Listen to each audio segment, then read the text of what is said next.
hello to Rob Gronkowski. Let's do our usual study session, going through the headlines, getting you set for Sunday and the playoff picture and all things Fox. We got games going on.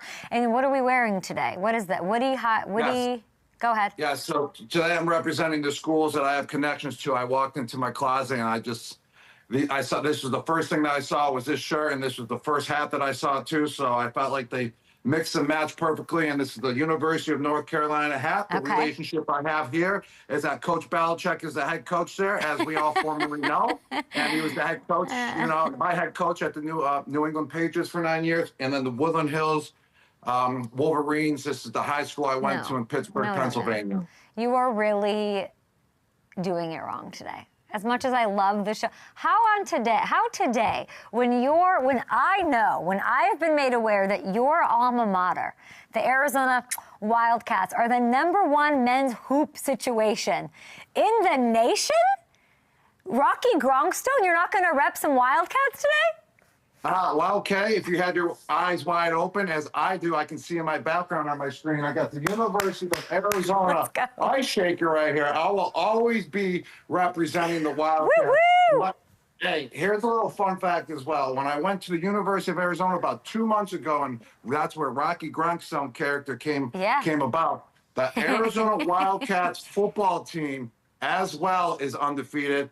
And the Arizona basketball team is #1 in the nation, and they have been undefeated as well all year, ever since I went back to the University of Arizona and attended the red and blue game and went to the football game as well. So the Gronk touch brought the Gronk energy back to Arizona. Currently plus 900. Somehow there's odds to win the Natty already. I love. They're behind only Michigan at plus 450, and they're ahead of Duke. Your Wildcats are ahead of Duke, baby, at plus 1,000. Guys, do with that what you will. Love to see it. And you've got this Gronk touch. Maybe you should have gone to Arrowhead. Maybe you should have gone and hang out with the Chiefs this season and fix what's going on. Tough thing, right? They're eliminated. No Mahomes the rest of the year. Brutal to watch. When you saw that, what was the first thing you thought? What does it mean for next year in Gronk's opinion? Well, you never want to see a player go down, especially the player that's the face of the NFL and probably the best quarterback in the NFL, and Patrick Mahomes. So you're wishing nothing but a speedy recovery for him. The game of football is better with Patrick Mahomes when he is playing. And it's amazing to know that, the injury was just a clean break. There was no other damage to his knee. I mean, I heard reports that there was an LCL as well, but that's easily fixable and heals really fast. But he got the surgery right away, so possibly he may be ready to go next year. And if not, he'll just go on PUP and then be ready after the first 6 weeks and then start midway through the season. And we're hoping for a full comeback for Patrick Mahomes. His style of play, is run around the pocket, let his guys get open down the field. So we're hoping that doesn't affect his play from here on out. And that's the type of quarterback that he is. And when you can sustain an injury like that, it's all about, hey, can he come back now? Can he be the same type of player? So only Patrick Mahomes will determine that by the way he rehabs and the way that, he is determined to come back now. Got surgery the next day. I think he's got it in him to come back, and we'll see what happens. I don't know if it's, next year they have a lot to solve, a lot to figure out. Got to fix the offensive line, all of that. What does your gut tell you about Travis Kelce? My gut tells me about Travis Kelce is that he will not be back next year. I mean, he has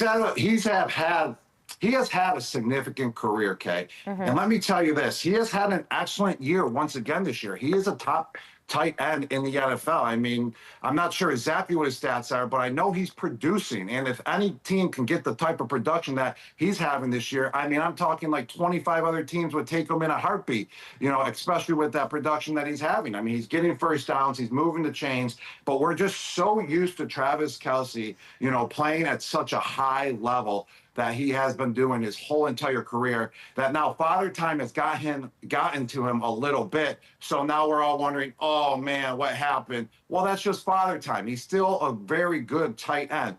But in the end, overall, where the Kansas City Chiefs are, with Patrick Mahomes getting hurt, with everything else that's going on in Kelce's life, I think this is his last year, and what a heck of a career he has had, no doubt about that. He'll probably maybe be on my unretired list. You know, guys I believe are liars. You're on that list. A lot of guys are on, you know, like Frank Ragnow. Like, I don't know that, you know, Tom's on that list. I would maybe put him, even if he doesn't start the season, I'd still put him on that. Okay, like, could you get the itch late in the season if the Chiefs are competitive and you're not filming some big movie to maybe come back? They asked Jason Kelce about it on the Monday night broadcast ahead of Monday night's game. And Ryan Clark, I think it was, had like a nice, something that I hadn't thought about, like Travis is really going to have his last catch be not from Patrick Mahomes over these next 3 weeks, you know? Seems kind of, like, does that work on you as a player? Like, does that mean anything to be like, you didn't, you know, because it's you and Tom. It's Patrick, it's just the comp. You know, like to be like, man, it was taken from us, like the last catch came and went and like, that's it. Like, is that something you think about or consider? Well, you got to look at the big picture overall. You got to look at the career that they have had together. It's not like, oh, I didn't catch my final pass from Patrick Mahomes. You can't really look at, you know, that's micromanaging your career and how you look at it. You got to look at the big picture. They won Super Bowls together. So you didn't think about it. You wouldn't be like Gardner Minshew's giving me my last 3 games. Like, it doesn't feel like you're not in control of your narrative or something. No, you're just not in control of it. You can only control what you can control, and that's how you become a successful football player as well. If you're worried about everything else that's going around you and you're not worrying about what you can control, well, then success doesn't really come to you. And Travis Kelce has always worried about what's around him, you know, to be the best possible player that he can be and control the variables that he can control. And that's why he's such a great player. But, you know, everything else that's going around his life, you know, seemingly in a very happy relationship. He's got the podcast. He has so many other opportunities as well. And, you know, it grows on you. And the next chapter is, you know, knocking on the door. And it seems like he's ready for that next chapter. I can't speak for him, but just to see how he's playing. And he isn't the same player that he has been. Like I said, he's been a phenomenal player throughout his career, a Pro Bowl player, Hall of Fame player. But this year, obviously, there's a little drop-off, you know, just like any other player that has, you know, played all the way through their mid-30s. There's always going to be a drop-off. That's father time. Unless if you're a quarterback or the name of Jerry Rice, somehow that guy just, you know, was producing all the way till he was like 42 years old. And when the game, you know, stops being fun to you because you can't dominate anymore. That was my situation. Yeah, I was producing, but I couldn't dominate anymore. And when you can't dominate anymore and you can't really be yourself, that's when it's not fun. And that's when you don't want to be out there anymore. And I would say that's kind of where Travis is. You know, yes, he's, you know, getting first downs, he's making catches, but he's not dominating like he was. So I see this being his last year, you know, as a Kansas City Chief and last year playing in the NFL. You are going to be connected to him somehow without even ever playing together or anything. Just, you know, even now with the debate of will he come back, the watch of will he come back, there's already, if you look at Twitter and you put in Gronk and Kelce, like it's the straight up career comp, who was better. Like that's something you can't control. You've always been so complimentary of Travis, and you've said, like, you know, I'm sushi, he's steak, or I'm steak, you know, whatever you want, you can make the, but do you think, like, and you can't control it, but I'm so curious, like, is it a fair thing to compare to very different paths, different times, different injuries, and like, is it fair to compare you and Travis and even have that debate at a bar on a Monday night? Well, I think it's fair because we're both the same position. We're the tight end position. He won championships. I won championships. He produced on the field. I produced on the field. And that's what makes it great. I think it's fair because that's what fans are there for. The fans are there for the judgment. The media is there for the judgment. You know, it's just if you can take, you know, the critical opinions, you know, of the people that are out there. You know, I'm the guy out on the field that's supposed to be playing and producing and being the best player that can be. Same with Travis. We're not the people that are supposed to be opinionated on who's the better player. that's going back to what I was saying earlier. You got to just be able to control the variables that you can control. You can't control what people are saying about you. But it is very fair because we're in the public eye. We're playing a public sport. So it's very fair for the media and fans to compare and opinionize who is or who was the better tight end and better player out on the football field. And you know something? I feel like we both like it. I like it. I think it's great, I think it's great that Travis Kelce's so good because then, they get to compare, hey, and also Tony Gonzalez, Antonio Gates. Football fans love debates. That's what makes them fans. And being able to give them that debate, I feel like we have had successful careers because of it. Do you ever hear anything with the debate that pisses you off?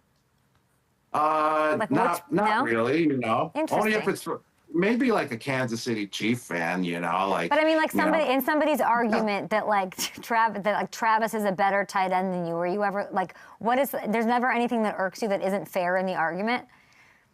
Not really. I mean, it's all opinions and and it's like when someone does say that, they're still complimenting me as well. They're not trying to take away, like what I did in the NFL. And that's why it doesn't irk me at all. And what you did was be an offensive lineman, And you were out there blocking your ass off. Yes, no doubt about that. But if someone was like, oh, Gronk's like overrated and just trying to take away what I did, during the debate, well, then maybe that may irk me a little bit. But I get it, like, oh, Gronk was a great player, but this is why I think Travis Kelce's better. I mean, understandable. I mean, that's what makes the game so great as well, and what makes the fans so great is that they're able to debate and, give their opinion. I'll give my opinion, but I won't make you have to deal with it. I think sometimes people forget what you did out there a little bit, and if you put your top 3 seasons up against anyone's, it's so insane what you were able to do at the top of your game in those best years. It's crazy. Okay, here's another thing is I mean, I don't really talk about myself. Please do. I love you so much. But now that it's over with and I look back at it, if I just never sustained some of those injuries that I sustained throughout the season, my numbers would be through the absolute roof. If you extend what I was doing every year, besides the last 2 years in the NFL that I played, but the year we went to the Super Bowl and I didn't play, I played in 4 games. I had 560 yards in those 4 games and 5 touchdowns.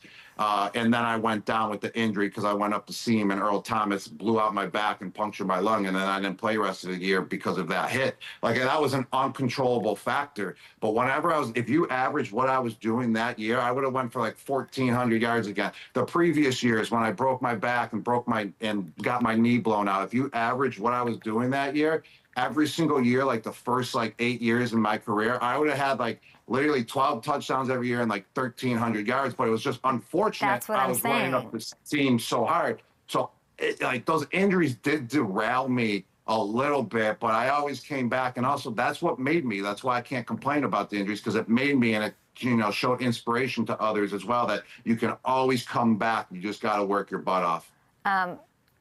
Yeah, I'm looking at your numbers right now. Hamilton has them. It's so insane. 1,300 yards, 18 touchdowns, but you're also an offensive lineman helping with the run game out there. You're putting and truly, I don't know, and this is not a Travis debate, and I'm glad you gave yourself love. I don't think I'm shocked right now. I don't know what to say.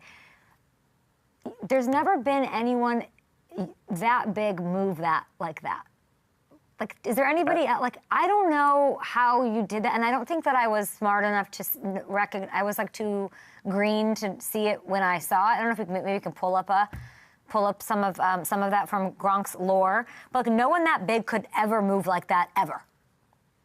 And that's something that I'm realizing as well now that I'm done playing on a few years out. I look back at some of my highlights. I'm like, yo, I say it to my friends sometimes. I'm like, why did people love me so much when I was playing the game of football? I would get a catch and everyone would be in awe. And it's because I was the biggest man, the biggest guy in the whole NFL, running down the seam and running by DBs and linebackers and making big plays. I'm a little guy out there out on the football field. And that's what made me understand that question. And now who also is making me realize that is Darnell Washington. Every time he catches the ball, for the Pittsburgh Steelers, I'm so intrigued and I just cheer him on so much because I love seeing him run someone over and just how big and nimble he is for how big he is.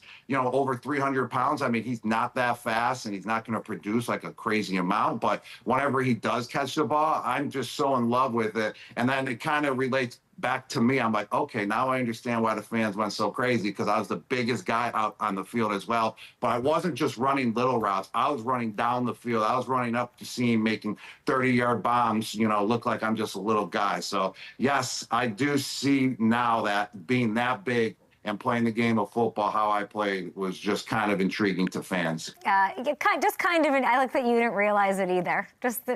You pre-injury was eclipse. If people do the research, your numbers eclipse literally everyone's. We're gonna take a short break here. I want to get into something.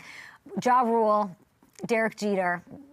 This is why you should subscribe to the YouTube channel. All right, Gronk, Derek Jeter Invitational. Can we scroll up, please? Can you scroll? Thank you. Hamilton really wanted to get this into the show for you. Harrison, Ja Rule was playing at the Derek Jeter Invitational, and one of his tee shots went viral. He shanked it to the right. He hits a photographer. Oh. Yeah. Hamilton, is this supposed to be funny? Harrison, get on in here. You lead this. It's not, you do this. Hey. It's a ooh at first. But then you gotta, chuck down the photographer. And then if the photographer is okay, then you laugh about Ja Rule's shot, just how terrible of a shank it was. So you gotta check on the photographer. Everyone's in shock at first. And then if he's cool, then you can all joke and laugh about it. So what happened to the photographer? Is he good? Harrison? He was okay. Everybody's fine. Why are you obsessed with this, Harrison? The making of this. Just the randomness of it. Ja Rule just firing a golf ball into a crowd of people. Okay, so this happens, and we have this there's nothing to do with this really, Gronk, but it's a good setup for it. We were talking for no joke, Hamilton, an hour yesterday on the call about you and these Gronk spikes. Because it has nothing to do with this, but it kind of segues. You had 108 of these suckers. I'm not saying you did it on every play. I'm sure maybe not every touchdown. You had 108 in your career. Let's say that's 100 Gronk spikes. Did you ever mess one up and hit somebody? Did you ever? How did that? It's impossible to believe that you never hurt somebody. Yes, well, I've done a lot of Gronk spikes as well, off the field at charity events. And one time, I Gronk spiked at a charity event, and the football just came right back and hit me in my gonads. Oh, yeah. And I had the whole entire place laughing. I was like, oh, I'm glad it didn't hurt. It didn't hit me like a direct shot, but it looked like it did. So that has happened before. And also one other time versus the New York Jets, my second year in the NFL, when I was just on fire, dominating left and right. Coach Belichick always warned me. This just shows just how good of a coach he is, and how he can see the future. Is he's always make sure you don't freaking Gronk spike that ball with an opponent around, because if it hits them, it's a 15-yard penalty. So I make that play. I Gronk spike it right here. Let's check it out. It might have not been this one. Yeah, yep, it is. I Gronk spiked it. I'm 5 yards away from the defender, and it goes back, and it hits the defender, and I get a 15-yard penalty. I don't even really realize it because I wasn't expecting that to happen, because I think it falls down or something and hits the defender. It's kind of BS, but that has happened to me before. And good thing we were winning and I was dominating, because Coach Belichick really didn't get too mad about it. You got a fine for that one. I sure did. I got a fine for Gronk spiking a football and the ball razoring off the opponent of the Jets. Come on. It was $7,500, but you didn't pay it. Gronk, you are such a businessman that you didn't even pay that shit. Someone paid it for me. Who paid it for me again? Someone came through. Okay, look at this. The owner of the minor league hockey team, the Worcester Sharks? Worcester. Sorry, Cal's Worcester. You got me confused. Worcester Sharks. Do you remember this? He called you, and then you went and spiked a puck. How did you turn this into a business opportunity, you maniac? Well, my marketing agent hit me up and was like, "Hey, they want to pay for your fine. You just show up to the Worcester Sharks AHL team and spike a puck." And I was like, "Okay, You let's have do a high ankle sprain. Let's do it." So that was after the Super Bowl, after 2011, after we lost to the Colts, and I had the high ankle sprain. Actually, I just got surgery. It was when Bernard Pollard, landed on my hip drop, tackled me, and landed on my ankle. And my ankle basically shattered, and that's why I only played like 12 plays in that Super Bowl. Or else we would have beat the Colts if I was full go, no doubt about that. I mean, but things happen, Things could have went the other way in the other Super Bowl. That's why you can't look at it like that. But and then like 2 weeks later, I went and Gronk spiked that puck, and I got that place rolling. Gronk, There's no doubt about that. They brought you out on a pickup truck. What world? Yeah. What freaking dimension? I remember one time. The reason we were talking about this on the call with like the injury, like you had so many. I remember one time a teammate of yours named Danny spiked a ball and hurt someone. Like the one time do you remember this? Like an usher? I don't. And then I was like, how did Gronk ever get away with not ever having that bounce in a crazy way? It's impressive. Oh, it's okay. I'm a professional spiker, Fair. so I know how to control the ball. I know how to make the ball like bounce off the ground and go straight up in the air as well and get the most height and most power. How? I'm a professional spiker. You got to take. I don't have a football around me. Oh, I do actually right here. Oh, look at this. Oh, it's a game ball. Let's Offensive go. player of the game. Oh, Tampa Bay 46. Panthers 23. I think I went for like don't dent it. Over 100 yards that game, but probably not. But no, I didn't actually. I had a touchdown at the end of the game. I didn't go for over 100. But you want the belly of the football right here. Okay. To bounce off the ground. So if you kind of hit it like diagonal, then that's when it goes sideways and flips like that. But if you can hit the belly of the football directly, boom, it goes flying straight up in the air, and it gives you the most bounce as well and the most height. Gronk spike lesson on the Up and Adams show. Let's bring in Hamilton. We got Prop a Shot, baby, the 1 seed in the NFC. Huge game. Devontae Adams questionable for this one, but get to FanDuel Sportsbook, guys, and do it. Seahawks Rams tonight. FanDuel Sportsbook, the place to be. What's the score, Ham? Oh. All right, Gronk, you went 2 for 3. Kay also went 2 for 3, so that would have made the score 26-26. But Kay, you correctly predicted that Phillip Rivers would start. We made that deal, so you get an extra point. If we can add that onto the scoreboard right now, there it is. So Kay, you are now in the lead. Your thoughts? You know my thoughts. Gronk, what are your thoughts? Hey, it was fair and square. I agreed to the extra point that you deserved it if it happened, and it did. Good. So I'm a fair guy, I'm not here to throw a red flag when there's no red flag needed. I in the future as well. I know I'm going to get extra credit, and with that extra credit, it's going to surpass you, and I'm hoping that it's the last week when that happens. There might be some extra credit just for handling that in such a classy way and not complaining constantly about the rules and the scoring system. So I'll think about that for next time. But let's get into this game. Gronk, we're going to start with you since you handled that so well. The line for Matthew Stafford's passing yards tonight is set at 228.5. You going over or under that?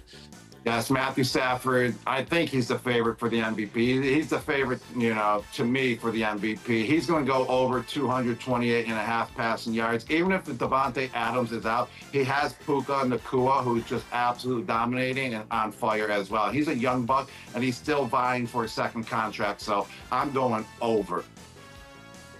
All right, Kay, your turn. We're going to the other quarterback in this matchup, Sam Darnold. His line for passing yards, 225.5. You going over or under that?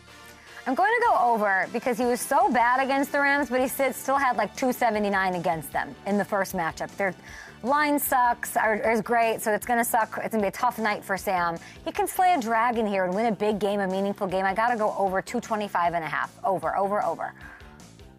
All right, Gronk, back to you. Jackson Smith-Njigba's line for receiving yards, 89.5. Do you think he hits that mark tonight? All right, this is a really tough one, no doubt about it. Because Jackson Smith, he's unbelievable wide receiver, but he's going versus the Rams, divisional opponent, and the LA Rams. They need to stop Jackson Smith if they want to win this game. If I was Sean McVay, I would game plan where I double him the whole entire game and let the other offensive players beat them. Because to take away Jackson Smith means like, okay, the best player, one of the best players in the game isn't going to dominate like he's been dominated. Let's see what else they got You know, that was one of Coach Bill Belichick's style plays, take away the best player on the field and let the other guys, you know, try to beat you. So I'm going to go under here. And if he goes under, I think I deserve an extra point, Hamilton, because I'm picking the best wide receiver, one of the best wide receivers in the game. I'm telling you how to game plan versus him, and I think he's going to go under. I think that deserves an extra point if I hit. Definitely deserves. Yeah, I mean, you also steered the people towards maybe it's a Rashid Shaheed night if that's the case. His line's 33.5. Maybe the people go that way if they're going to take away JSN. Rashid Shaheed over 33.5. I like that one. See? There we go. Okay. Now we're talking. On the Rams side, Kyren Williams line for rushing yards, 55.5. You going over or under that? Gronk, he didn't give you. Are we just going to ignore that he completely said no? You're not. Hey. I'm not listening to your plea. I thought this was your boy, bro power, dudes on dudes. What's going on here? Hamilton knows best. So if he knows that I don't need that extra point with a couple more weeks left in the season, he knows that he's going to give it to me in the future when I really need it. You won't even have to ask. I have a feeling. Why are you asking me if Kyron's going to score a touchdown? Like, that's an easy yes. Why can't you give me? Why are you going yards with Kyron? Why are you doing that? Here we go again. He's gone. Okay, well, he's gone over that number six of their last 7 games. If I look at the first matchup, which I imagine it'll replicate with or without Devon, 12 for 91 in that last matchup, so I'm going to go over. 55.5 seems low to me, hopefully. All right, Gronk, one anytime touchdown score for the Rams. All right, well, Kay basically just told me who I should take as the anytime touchdown scorer. I'm going to go with Kyren Williams. You know, he's unbelievable what he's doing. That's what's making the Rams such a dangerous team on offense, is that they're very well balanced. They got a rush attack and passing attack. So Kyren Williams, anytime touchdown for me. Okay, you're not getting any points for the assist, but I'm sure Gronk still appreciates it. One anytime touchdown score for the Seahawks. Maybe I was reverse Uno carding. Maybe I was just trying to lead a Gronk to water and make him drink the wrong stuff. Okay, I'm going to go with Jackson Smith and Jigba, who Gronk talked about. There's actually, you can say all you want about Gil. There's no one I trust more to find the end zone tonight than that guy at plus 120. To recap, I've got Sam Darnold over 225. Come on, Sam. 225.5. You can do it. Kyren Williams over 55.5 rushing yards. JSN with an anytime touchdown. Gronk going with Matthew Stafford over 228.5 passing yards. JSN under 89.5 receiving yards. And a Kyren Williams touchdown. And there's more. FanDuel Sportsbook. Look at that. Now you know the art of the Gronk spike, and you can use it to your advantage with another $2 million Thursday touchdown jackpot going for this game. All you have to do is pick an anytime touchdown score. If your choice scores the first or the last touchdown, first or last, you win a share of the $2 million pot. Are we saying bye to our friend? Gronk, appreciate your time. I think we're seeing you next week. This was a nice light lifting for you. We got to see some great footage of you. We'll see you before Christmas. So I'm not going to say Merry Christmas. Have a good weekend. Yes, I'll see you guys next year. Bye. I mean, next week, not next year. Maybe. Tricked you. Who knows? I'm throwing you off. I don't know. Next Goodbye. week. Bye, guys. See ya.